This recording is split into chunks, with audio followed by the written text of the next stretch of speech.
20h30 à Conakry, même heure à Cancan. Bonsoir et bienvenue à tous dans ce journal dont voici le sommaire. Vulgarisation du projet de nouvelle constitution. Le ministre des Affaires étrangères a eu une rencontre stratégique avec les diplomates accrédités en Guinée.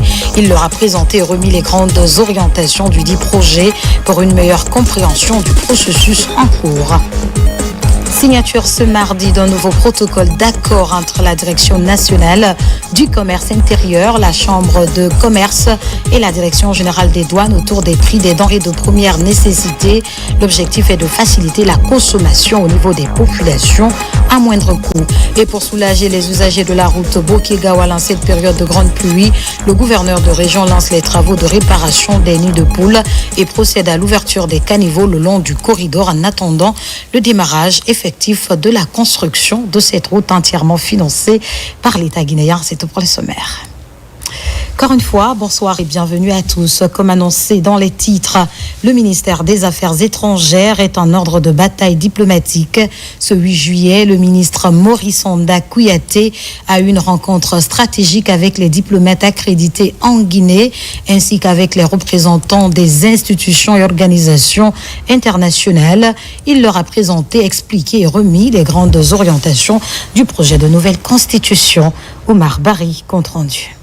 Dans le cadre du processus de vulgarisation du projet de nouvelle constitution, le ministre des Affaires étrangères, de l'intégration africaine et des Guinéens établis à l'étranger est passé à l'offensive diplomatique. Ce mardi 8 juillet 2025, le ministre Dr Maurice Sanda Kouyaté a entamé une série de rencontres, d'abord avec les diplomates accrédités en République de Guinée, ainsi que les représentants des institutions et organisations internationales. Ces échanges s'inscrivent dans la dynamique de refondation prônée par le président de la République, son Excellence le général Mamadi Doumbouya, et visent à faire connaître et expliquer les grandes lignes du projet de nouvelle constitution élaboré pour et par les Guinéens, a précisé le ministre des Affaires étrangères, de l'intégration africaine et des Guinéens établis à l'étranger, Dr Maurice Sanda Kouyaté.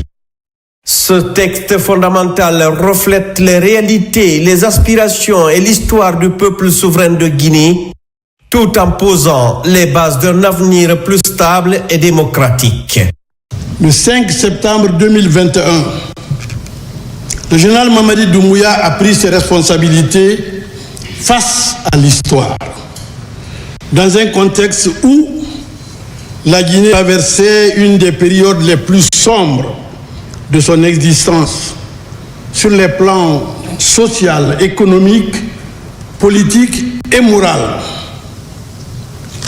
Le défi immense qui s'est alors présenté au chef de l'État, au CNRD et au gouvernement de la Guinée n'était pas simplement de restaurer l'autorité de l'État, mais de convaincre nos populations, ainsi que vous, la communauté internationale, que ce qui venait de se produire en Guinée n'était pas un acte banal de prise de pouvoir, mais bel et bien un sursaut patriotique, une volonté irrésistible du général Mamadi Doumbouya de sauver la Guinée. Nous vous avions dit que la Guinée ne traverse pas une simple transition, mais qu'elle vivait et vit encore bel et bien une refondation. Elle ne retourne pas à l'ordre électoral, que cela soit sûr. La Guinée renoue avec l'ordre constitutionnel et démocratique. Nous vous avions dit que la nouvelle constitution, issue de la volonté populaire, que cette constitution ne sera pas un simple clone des constitutions francophones inspirées du code napoléonien. Nous vous avions dit qu'elle sera le reflet de notre culture, de nos traditions, de notre histoire et de nos valeurs sociétales ancestrales. Grâce à la clairvoyance, à la détermination, au leadership et à la persévérance de son Excellence le président Mamadi Doumbouya. Et grâce au travail titanesque du Conseil national de transition, la Guinée dispose désormais d'un projet de constitution que nous sommes honorés de partager avec vous aujourd'hui. Enfin, il est là. En remettant officiellement le projet de nouvelle constitution aux partenaires étrangers, Dr Maurice Sanda Kouyaté a salué la confiance et le respect mutuel qui caractérisent les relations entre la République de Guinée et ses partenaires bi- et multilatéraux. Il a également exhorté les diplomates à devenir des relais auprès de leur pays d'origine afin de porter la voix de la Guinée et de son processus de refondation. La diplomatie joue un rôle clé dans ce processus de vulgarisation. Elle permet de partager nos ambitions, nos choix et notre vision avec le reste du monde, a-t-il déclaré. Au nom de Monsieur le Président de la République, je tiens à vous remercier, vous les diplomates, vous les organisations internationales, et à travers vous toute la communauté internationale, dans ses composantes sous-régionales, régionales et mondiales, pour votre compréhension, votre appui constant et le respect du choix souverain du peuple de Guinée. La Guinée s'est engagée dans une profonde réconciliation nationale à travers un dialogue interguinéen inclusif auquel vous tous, sinon la plupart d'entre vous, ont participé. Sous la conduite du président général Mamadi Doumbouya, notre pays s'est également engagé sur la voie de l'émergence économique en posant les fondations d'un projet structurant et visionnaire, Simandou 2040, devenu aujourd'hui un symbole de transformation à l'échelle planétaire. L'admiration se porte sur notre pays pour cette vision exclusivement réservée aux populations guinéennes et aux populations du monde, parce que les pays que vous représentez participent aussi à la mise en œuvre de ce grand programme. En vous remettant aujourd'hui officiellement au nom du président de la République ce projet de constitution, nous vous prions de le transmettre à vos capitales respectives, accompagné de notre reconnaissance, de notre amitié sincère et de notre ferme volonté de continuer à bâtir avec tous les peuples du monde une coopération fondée sur la paix, la sécurité, le respect mutuel et la fraternité. C'est donc avec honneur, fierté, que je vais vous remettre ce document qui n'est pas un simple document, mais qui est l'autoroute qui traverse notre pays et qui mène notre peuple aux droits humains, au développement, à la garantie de tous les droits. Les diplomates présents ont unanimement salué les avancées enregistrées en peu de temps sous la direction éclairée du président de la République, son Excellence le général Mamadi Doumbouya. Ils ont félicité les autorités pour l'élaboration du projet de nouvelle constitution qu'ils considèrent d'ailleurs comme une étape cruciale vers un retour à l'ordre constitutionnel. Ils ont également réitéré leur engagement à accompagner la Guinée dans ses efforts de développement durable, notamment à travers le programme hautement stratégique Simandou 2040. Ça marque une occasion très spéciale, très remarquable, parce que la Guinée a fait un très grand travail pour votre pays, pour tous les citoyens. Vous êtes en train maintenant de créer un pays qui vous ressemble et rassemble, et je veux que toutes les meilleures choses pour la Guinée. Les États-Unis sont à votre côté. Aujourd'hui, la cérémonie est un succès, un très bon succès. Je pense que la remise du projet de constitution aux diplomates, c'est une étape très importante. Et puis, comme vous le savez, la Chine est toujours à côté de la Guinée pour accompagner la Guinée. Et nous allons toujours soutenir la Guinée pour le développement économique et social et politique. C'est un symbole très fort que la Guinée s'est remis sur les rails pour la constitutionnalité. Je crois que le ministre en a pleinement parlé, que ce document symbolise la volonté des Guinéens de joindre la communauté internationale de la Constitution, de rétablir les droits de tous les Guinéens pour le développement préconisé par le Guinée, qui est reflété dans le programme Ciment de 2040. J'aimerais féliciter le peuple guinéen d'avoir un projet de constitution. J'ai l'impression que c'est une constitution très démocratique, n'est-ce pas, sur la base de volonté guinéenne. Le Japon aussi toujours accompagné, n'est-ce pas, donc le auteur alors de constitutionnel de la Guinée. Nous sommes très contents d'avoir ce projet. Nous avons accompagné la Guinée aussi dans le processus de la mise en place d'une constitution inclusive qui prend en considération les inquiétudes et les besoins de tous les Guinéens et Guinéennes. Pour nous, c'est un moment très important. C'est le premier pas vers un retour à l'ordre constitutionnel. Nous attendons avec impatience le référendum de septembre. Je pense que c'est un processus qui est extrêmement important pour une démocratie, de voir cette constitution qui vient des Guinéens, qui a été écrite par des Guinéens, qui a bénéficié de l'assistance de plusieurs partenaires techniques et financiers, finalement venir à terme et être présentée au corps diplomatique aujourd'hui. L'Espagne est très contente d'être ici parce que depuis mon arrivée, on vient de suivre tout le processus de refondation de l'État guinéen. Et donc, on est vraiment ravis que finalement, on puisse avoir un projet de constitution qu'on espère que dans le référendum de 21 septembre, tous les Guinéens et toutes les Guinéennes puissent participer à cette élection, à ce vote. Il sera là pour accompagner le peuple de Guinée. Le lancement de cette campagne diplomatique autour de la nouvelle constitution montre la volonté des autorités guinéennes de faire de la transparence, du dialogue et de la coopération internationale les piliers de la refondation en cours.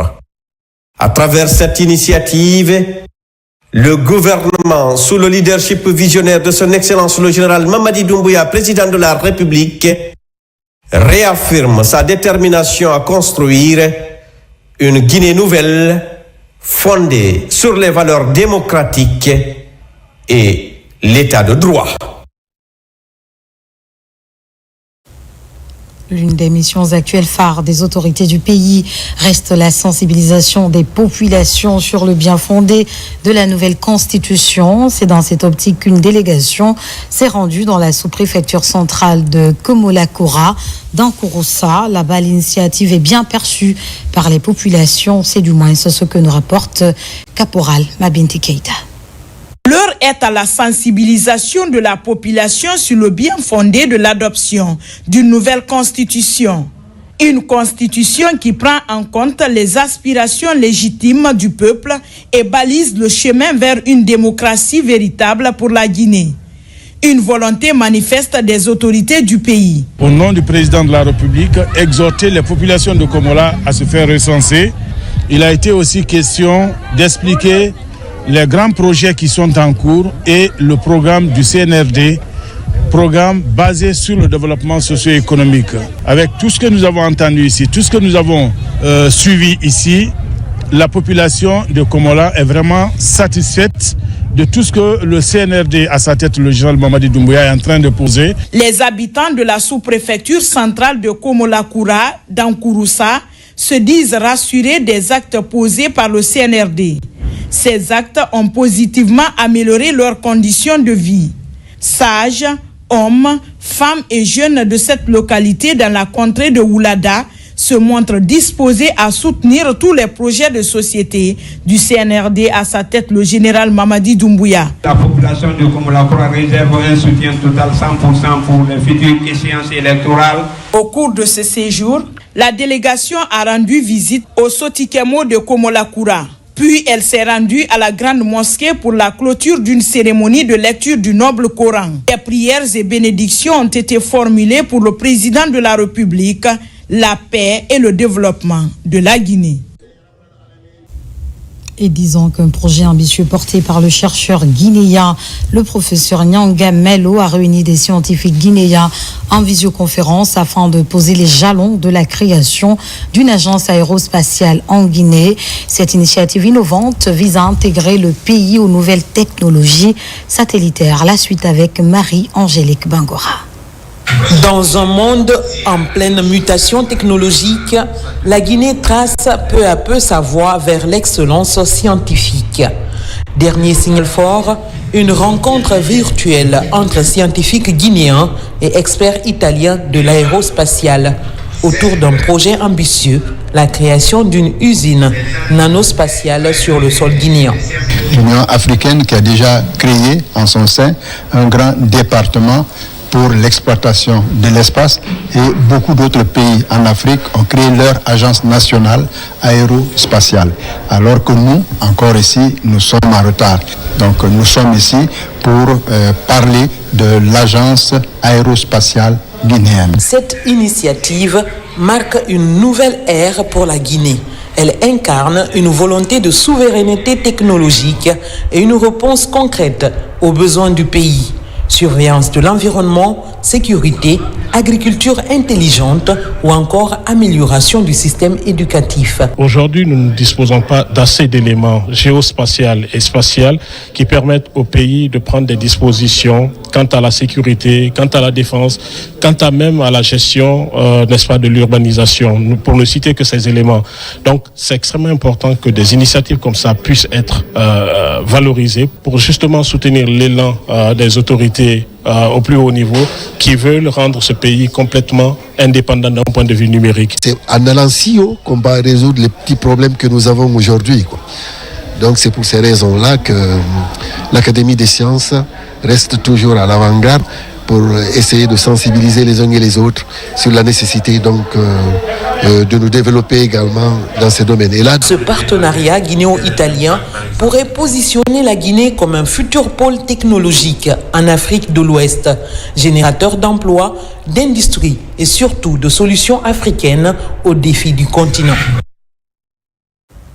À Boké, les opérations d'enrôlement et de délivrance des passeports biométriques ont été lancées la semaine dernière par le ministre Bachir Diallo.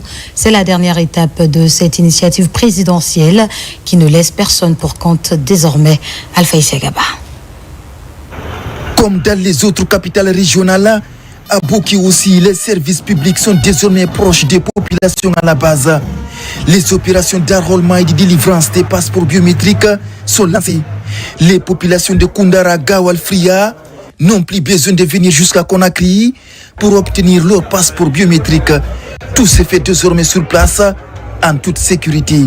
Permettez-moi de saluer et de remercier très respectueusement Monsieur le ministre de la Sécurité et de la Protection civile pour sa présence distinguée à cette cérémonie, mais surtout pour son leadership éclairé et sa vision réformatrice qui ont permis à la direction centrale de la police aux frontières de mener à bien cette phase stratégique de modernisation du système public de délivrance des documents de voyage. L'enrôlement et la délivrance des passeports biométriques est l'aboutissement heureux d'un long processus parfois épineux et très épineux. Malgré les difficultés et contraintes, vous avez tenu en bon soldat à concrétiser avec courage et persistance la mise en œuvre de cette vision de son Excellence, Monsieur le Président de la République. Les opérations d'enrôlement et de délivrance des passeports biométriques à l'intérieur du pays, une véritable réforme administrative du CNRD. C'est la direction régionale de police de Boké qui va piloter les opérations. En ce jour, pour marquer la fin d'une longue tournée qui nous a conduits dans toutes les capitales régionales pour procéder à l'ouverture officielle pour la première fois des centres d'enrôlement des passeports biométriques. Le passeport, ce n'est pas un luxe, c'est un droit.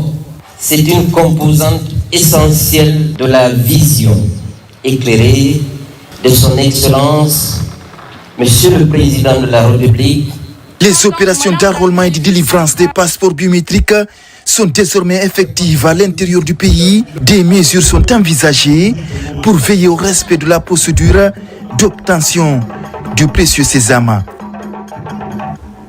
Signature ce mardi d'un nouveau protocole d'accord entre la Direction nationale du commerce intérieur, la Chambre de commerce et la Direction générale des douanes autour des prix des denrées de première nécessité. L'objectif est de faciliter la consommation au niveau des populations. Le suivi pour le respect des engagements est vivement recommandé. Le protocole entre en vigueur le 12 juillet prochain. Abdul Karim Kamara. 4 mois après la signature du dernier protocole d'accord autour des prix, les mêmes parties se retrouvent à nouveau. Ici, le ministère du Commerce, la Chambre de commerce et la Direction générale des douanes parlent encore d'une seule voix sur la stabilisation des prix sur le marché intérieur. Un nouveau protocole dans lequel la marge bénéficiaire du détaillant est beaucoup plus garantie. Dans le premier protocole que nous avons signé le 20 février, nous n'avions pas plafonner le prix de vente maximum du distributeur. Donc il y avait déjà un vide qui existait. Il n'y avait que le prix de l'importateur et le prix du détaillant. Les détaillants étaient exposés à la bonne ou mauvaise foi des distributeurs. Aujourd'hui, nous avons pris note de cela et cela a été réglé dans ce protocole. C'est à cause donc de certains changements que de nouveaux prix plafonds de vente sont fixés pour l'importateur, le distributeur et le détaillant. Nous vous renouvelons notre engagement toujours d'être à l'écoute de notre département de tutelle et à l'ensemble de toute l'administration publique. L'État renonce à beaucoup de choses pour que la population à la base puisse bénéficier de ces alimentations. Alors donc, je précise cela. Il faut faire le suivi, le meilleur suivi. Nous tenons à ce que ces prix soient pratiqués juste à la base. Les denrées concernées par ce nouveau protocole sont le riz, la farine, le sucre, l'huile végétale, l'oignon, le poulet et la viande. Si on renonce à des milliards et que ces denrées, au lieu de nourrir nos enfants en Guinée, se retrouvent ailleurs, ce ne serait pas une bonne chose. Donc il faut que vous preniez conscience de cela. Et ce qu'il faut, nous responsabilisons la Chambre de commerce pour la diffusion, la large diffusion de ces nouveaux prix auprès de vos administrés. Les difficultés particulières de l'ensemble des préfectures en termes de transport et de distance sont aussi prises en compte dans ce protocole tripartite qui rentre en vigueur le 12 juillet 2025 sur toute l'étendue du territoire. Nous poursuivons cette édition. Le directeur général du port autonome de Conakry reçoit l'ambassadeur de l'Union européenne en Guinée. Il était question de visiter les installations maritimes afin de mieux comprendre leur fonctionnement et leur mode de gestion en tant que partenaire. Nabi Kamara, Alpha Kamara. Après l'incendie du dépôt de carburant à Kaloum qui a impacté le port autonome de Conakry, la direction générale de ce service stratégique du pays avait mis en place un comité ad hoc pour gérer cette crise. N'ayant pas la compétence dans ce domaine, elle a bénéficié de l'expertise de l'Union européenne en termes de formation des agents et cadres portuaires ainsi que de la mise à disposition des manuels de procédure de gestion des crises. Pour comprendre davantage comment ça se passe donc dans ce port, son fonctionnement, une mission de l'Union européenne s'y est rendue. Elle était dirigée par son ambassadeur en Guinée. C'est une opération assez impressionnante, port qui marche très bien et qui semble d'avoir encore beaucoup des ambitions, un port très important de l'Afrique de l'Ouest. Et en tant que l'Union européenne, récemment, nous avons eu aussi une opportunité de coopérer de manière concrète avec ce port. Il s'agissait des formations pour les situations de crise, gestion de crise. C'était notamment suite à l'explosion de dépôts de carburant. Une visite qui réjouit la direction générale du port autonome de Conakry et l'encourage à redoubler d'efforts dans sa mission au bénéfice des Guinéens. C'était vraiment un honneur de les recevoir aujourd'hui avec d'autres ambassadeurs qu'ils ont amenés avec eux, qui avaient la curiosité de voir le port autonome de Conakry, mais aussi de comprendre comment on travaille. Et nous, on en a profité pour aussi leur montrer nos défis quand même, parce qu'il n'y a pas que de belles choses au port, on a quand même nos défis. Donc ces défis ont été partagés avec eux, et au cas où il y avait des possibilités de coopération avec eux, pour mieux nous assister encore ou nous appuyer avec d'autres institutions à l'international qui sont mieux organisées dans ce sens et qui ont plus d'expertise pour qu'on puisse apprendre d'eux et pouvoir améliorer notre gestion de crise. Le port autonome de Conakry rassure donc sa volonté de renforcer davantage ses relations avec l'Union européenne à travers le ministère des Transports, son département de tutelle. Troisième grand titre de cette édition, pour soulager les usagers de la route Bokeh-Gawal en cette période de grande pluie. Le gouverneur de région lance les travaux de réparation des nids de poules et procède à l'ouverture des caniveaux le long du corridor. C'est une entreprise minière basée dans la région qui exécute ces travaux. Younous Atawel Kamara pour en savoir plus.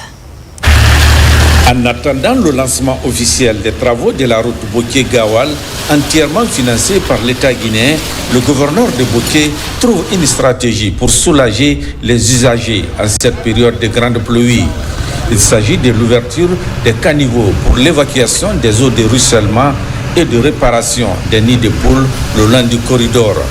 Les travaux sont volontairement assurés par une entreprise minière évoluant dans la région administrative de Bokeh. Ce tronçon est extrêmement important, d'abord au plan national, mais aussi au plan régional, parce que c'est une route commerciale. Donc j'ai pris l'initiative de rencontrer nos partenaires qui ont accepté volontiers d'accompagner toutes les autorités dans le cadre de la bonne collaboration pour que ce tronçon puisse circuler à cette saison pluvieuse.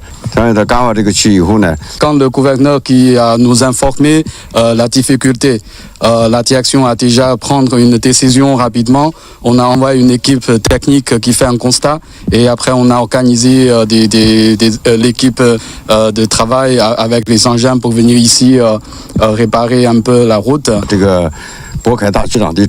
C'est le district de Bandiagara, dans la sous-préfecture de Koumbia, qui a servi de cadre au lancement de ces travaux, une initiative bien appréciée par les usagers de cette route. Nous sommes vraiment contents de ces travaux de la route Bokeh-Gawal. Pendant la saison pluvieuse, on rencontrait souvent des difficultés. C'est pourquoi nous remercions le président de la République pour cette initiative. C'est la joie au village parce que depuis hier que les machines sont arrivées ici, les localités de Bandiagara et de Raunandian se sont impressionnées. Donc nos impressions, c'est des impressions de joie. Les agents de l'entreprise en charge de réparation de cette route Bokeh-Gawal, d'une importance capitale pour les activités commerciales, s'engagent à accélérer les travaux avant l'abondance de la pluie.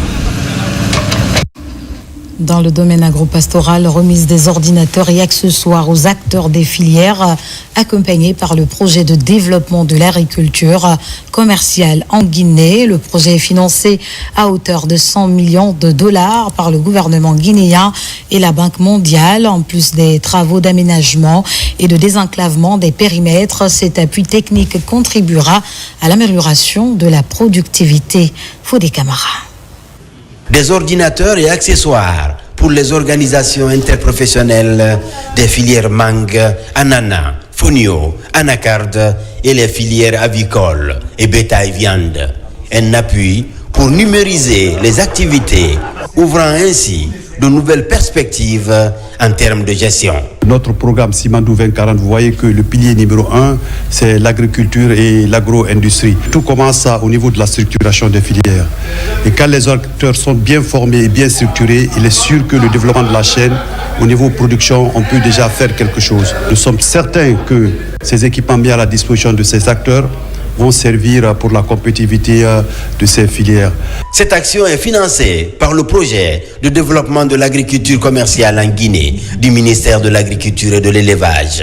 Un projet conjointement accompagné par le gouvernement et la Banque mondiale. Aujourd'hui, on est en train de parler d'équipements informatiques, mais il faut reconnaître que dans un autre registre, il y a les périmètres qui vont faire l'objet d'aménagement dans les mois à venir, surtout au niveau de la phase 2. Il y a des études techniques aussi que nous sommes en train de faire pour les aménagements, environ 12 400 hectares qui vont en études techniques.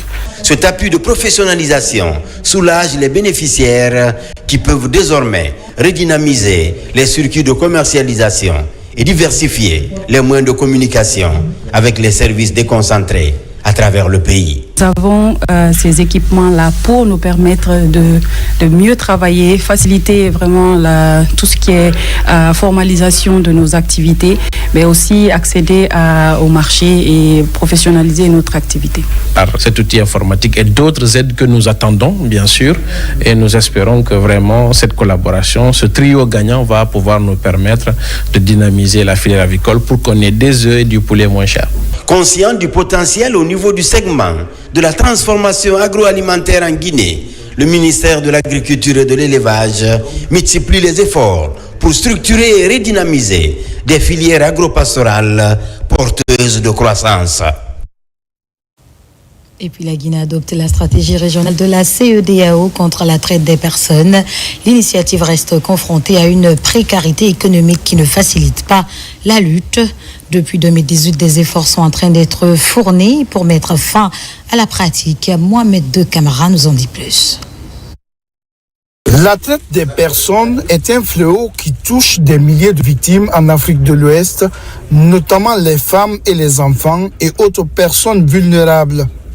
Face à cette criminalité transnationale, la CEDEAO a élaboré une nouvelle stratégie régionale baptisée Stratégie TDP+. L'idée est renforcer la prévention, la protection des victimes et la répression des réseaux criminels. La stratégie que nous avons adoptée en 2024 à Morovia a déployé beaucoup d'activités en matière de lutte contre la traite transfrontalière. Et aujourd'hui, ça va être un levier très important pour nous en tant que structure de coordination pour non seulement fédérer les actions, mais aussi renforcer la coopération. En Guinée, comme dans d'autres États membres, des rencontres similaires ont été organisées pour adapter cette stratégie aux réalités locales. Policiers, juges et travailleurs sociaux planchent sur des feuilles de route nationales. Avec l'avènement de cette stratégie sous-régionale de la CEDEAO, la Guinée va également participer à cette dynamique qui permet de voir dans le pays, dans la sous-région, quelles sont les meilleures approches pour lutter contre la traite des personnes. Puisque notre pays est un pays à la fois de deux parts, le point de départ, mais un point de transit, mais un point d'accueil. Le but de cette activité vise à lutter contre le trafic d'êtres humains et surtout la mise en place d'un plan de travail collégial et sous-régional qui sera adopté avec les partenaires qui nous font confiance pour que nous puissions lutter efficacement contre le trafic d'êtres humains. Avec cette stratégie, la CEDEAO espère infliger un coup dur au réseau criminel, mais sa réussite dépendra de l'engagement concret des États et de la mobilisation de tous. Dans le même registre, la lutte contre les exploitations, les abus et l'harcèlement sexuel fait partie des priorités inscrites sur la feuille de route de l'ANAFIC. À la baie, les points focaux, les membres du CGR et les assistants techniques des collectivités ont été outillés sur le code de conduite individuelle et les procédures de référencement des plaintes liées à ces pratiques. Sona Sagno, Sarafdine Diallo. Réduire les risques liés aux violences basées sur le genre, à l'exploitation, aux abus et au harcèlement sexuel, c'est l'un des défis majeurs que relève l'ANAFIC à travers son plan d'engagement environnemental et social. Dans cette dynamique, 165 acteurs, points focaux, membres du CGR et ATEC ont été formés dans la région de l'Abi. Objectif, renforcer leur capacité pour assurer une meilleure gestion des plaintes liées à ces fléaux. Derrière chaque cas d'exploitation harcèlement sexuel, il y a une vie brisée, une confiance trahie et souvent un silence imposé par la peur ou par la stigmatisation. Notre engagement est de briser ce silence. Ce programme s'inscrit dans la volonté du gouvernement, à travers l'ANAFIC, de faire de la lutte contre les violences et abus une priorité. Il est piloté par le ministère de l'Administration du Territoire et de la Décentralisation avec l'appui de la Banque mondiale. Si l'ANAFIC prend cet engagement pour honorer cet engagement par rapport à la Banque mondiale, et venir vers les communautés pour sensibiliser et former nos agents qui sont en contact direct avec les communautés. Vraiment, je pense que c'est une façon d'atténuer ces fléaux qui sont les VBG. Les participants repartent satisfaits, enrichis d'expérience et résolus à devenir des relais efficaces de protection dans leur communauté. Donc nous sommes là pour cerner les b.a.-ba des VBG, c'est-à-dire faire à peu près la différence entre genre et sexe, faire la différence entre équité et égalité. Pourquoi ? Pour aller vraiment faire cette démultiplication-là dans nos communautés ou dans nos collectivités respectives. Selon une enquête de 2016 du ministère de l'Action sociale, 92% des femmes âgées de 15 à 60 ans ont été exposées à au moins une forme de VBG en Guinée. Dans l'actualité, toujours, la communauté libanaise en Guinée vient d'organiser une collecte de sang au centre culturel de Koléa. Ce geste humanitaire reconduit chaque année contribue au renforcement des liens de fraternité et de cohabitation entre Guinéens et Libanais. Idiba, reportage. Le programme Simandou 2040 constitue un bond vers la prospérité nationale. Cette prospérité partagée est perçue comme une opportunité à saisir à tout prix. Au cœur de cette rencontre de plusieurs jours, l'exploitation judicieuse et responsable du méga-projet Simandou 2040 au bénéfice des jeunes. L'initiative est du Centre des jeunes dirigeants d'entreprise. Nous, en tant qu'entrepreneurs, surtout entrepreneurs locaux, des opportunités qui sont offertes par le projet Simandou pour pouvoir apporter notre grain de sel à l'édifice national qui est la Guinée.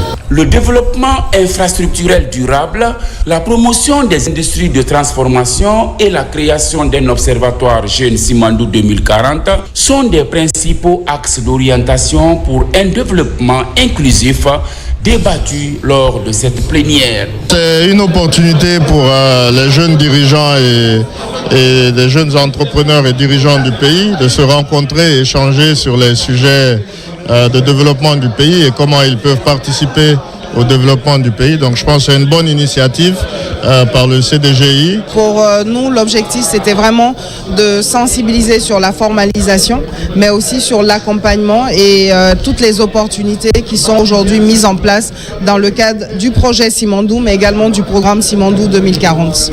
À travers cette rencontre de Conakry, le Centre des jeunes dirigeants d'entreprises de Guinée réaffirme son engagement à œuvrer au service du développement national. Le centre invite les pouvoirs publics et les partenaires au développement à maintenir le cap pour une collaboration structurée et intergénérationnelle. Vous l'avez donc compris, c'était plutôt la clôture de la plénière du Centre des jeunes dirigeants d'entreprises en région forestière, précisément à Massanta. Les autorités préfectorales et communales viennent de recevoir des équipements ultramodernes pour la Maison des Jeunes. La cérémonie de remise a fait l'objet d'une forte mobilisation des populations qui, à leur tour, ont réaffirmé leur soutien aux actions de refondation enclenchées par le CNRD. Lancé Kamisoko, Mohamed Salihoupaï, Mohamed Lamine Diallo. 11 km de voirie urbaine, un marché moderne en chantier, un barrage hydroélectrique et aujourd'hui des équipements ultra-modernes pour l'épanouissement de la jeunesse, des actes ovationnés par la population de Massanta.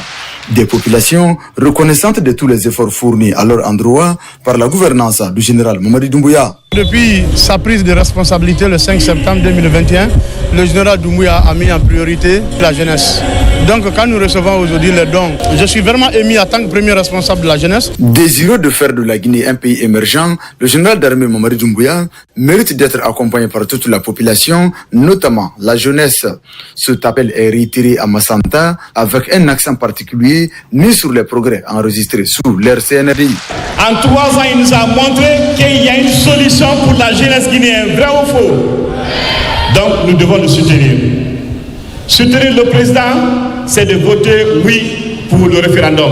Du haut de la tribune de la Maison des Jeunes, les autorités communales et préfectorales promettent un engagement total des populations à soutenir les idéaux de développement prônés par le gouvernement guinéen. Il est temps pour nous, vraiment, de sortir massivement, de dire oui pour le référendum.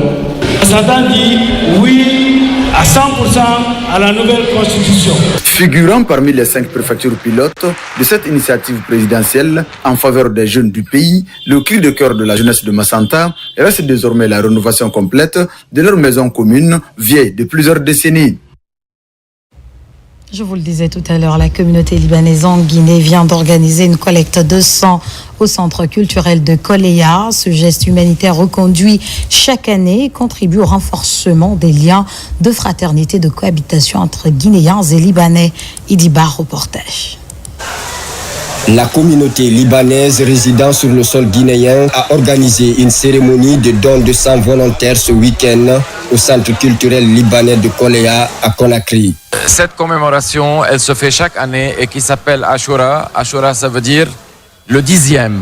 Donc ce sont 10 jours de deuil pour la communauté chiite, durant laquelle ils se remémorent et ils se souviennent de l'imam Hussein, qui était un des piliers de l'islam et un des piliers des musulmans. Cette collecte de sang qui a connu une forte implication des ressortissants libanais n'est pas une première en Guinée. Elle intervient chaque année à l'occasion du Nouvel An musulman qui coïncide également avec la commémoration de l'assassinat de l'imam Al-Hussein, un des petits-fils du prophète Mahomet, paix et salut sur lui. C'est un témoignage d'humanisme. Nous sommes sur terre des êtres humains et nous œuvrons pour créer un climat de paix, montrer l'amitié et la fraternité. Donc à cette occasion, la communauté libanaise, par centaines de personnes, des donataires, a organisé cette journée. Satisfait de cette action humanitaire, l'équipe du Centre national de la transfusion sanguine déployée pour la collecte de sang s'est réjouie de cette initiative qui permettra d'augmenter le stock de sang pour faire face à la forte demande. Je remercie très sincèrement cette communauté qui chaque année vraiment prend tout son temps pour organiser cette activité. Nous, ça nous va droit au cœur. La communauté libanaise est présente en Guinée depuis plus de 130 ans. Une hospitalité que ce peuple ami de la Guinée témoigne à travers cet acte concret, un signe de bon voisinage. Partons à présent à Djankana pour célébrer le Nouvel An musulman. Là-bas, une cérémonie de lecture du Saint-Coran a été organisée par Nourdine Islam de l'érudit Elhadj Souleymane Sidibé. Cette rencontre, au-delà des prières et invocations, est aussi un moyen de raffermir les liens sociaux avec toutes les couches sociales du pays. Diamant Kaba. Un rendez-vous religieux aux couleurs du Nouvel An musulman. Djankana, la cité islamique, accueille l'épilogue d'une période intense de lecture du Saint-Coran. À la recherche de bénédiction, ce district de la commune rurale de Karifa Mouria est pris d'assaut par des adeptes de l'érudit Elhadj Souleymane Sidibé, avec la répétition des invocations, des récits inspirants et autres phrases à la gloire d'Allah. La tradition se perpétue pour le bonheur du pays. Et vraiment, je suis très content du fait que l'ambassadeur de la paix, érudit Elhadj Souleymane Sidibé, a fait la bénédiction, la prière pour la Guinée, pour le Mali et pour l'Afrique. Ambassadeur de l'UNESCO pour la paix, érudit et grand défenseur des vertus de solidarité, dans l'agenda d'Elhadj Souleymane Sidibé, artisan de la cohésion sociale, interpeller les consciences afin de défendre l'intérêt général. Les autorités actuelles sont en train de défendre l'intérêt général. Partout, des jalons sont posés. Cette mobilisation, par exemple, est un fruit de l'unité nationale, souhaitée à plus d'un titre par le président de la République. Cette marée humaine aux couleurs de l'islam est l'un des symboles de pureté pour célébrer la fraternité. Des invocations divines sont prononcées pour soutenir également l'esprit du vivre ensemble pour plus d'unité d'action dans la diversité. Et pour finir, la cathédrale Sainte-Marie a ce dimanche vibré au rythme d'une cérémonie spirituelle à grande intensité, notamment l'ordination sacerdotale de 5 nouveaux prêtres. C'est Monseigneur François Sy, l'archevêque coadjuteur de Conakry, qui a présidé la cérémonie. Marie-Angélique Bangoura pour plus de détails. Ambiance solennelle et joyeuse à la cathédrale Sainte-Marie de Conakry. 5 diacres, après plus de 13 ans de formation, ont reçu le sacrement de l'ordre, devenant ainsi prêtres de l'Église catholique. Un engagement total au service de Dieu et de son peuple, dans la foi, l'humilité et le don de soi. Dans ce monde, les missionnaires sont porteurs de paix, non de jugement. Ils y sont appelés à rassembler les hommes et à relier les cœurs à Dieu. Ils ne s'y imposent pas, mais offrent le salut de Dieu à tous, sans condition préalable, gratuitement.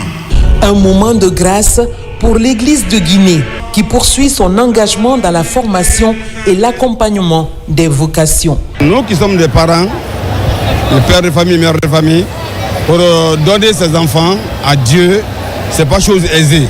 Il faut d'abord avoir la foi à la base, être beaucoup plus motivé, avoir le courage, supporter les vicissitudes de la vie. C'est une grâce du Seigneur, c'est un don gratuit du Christ.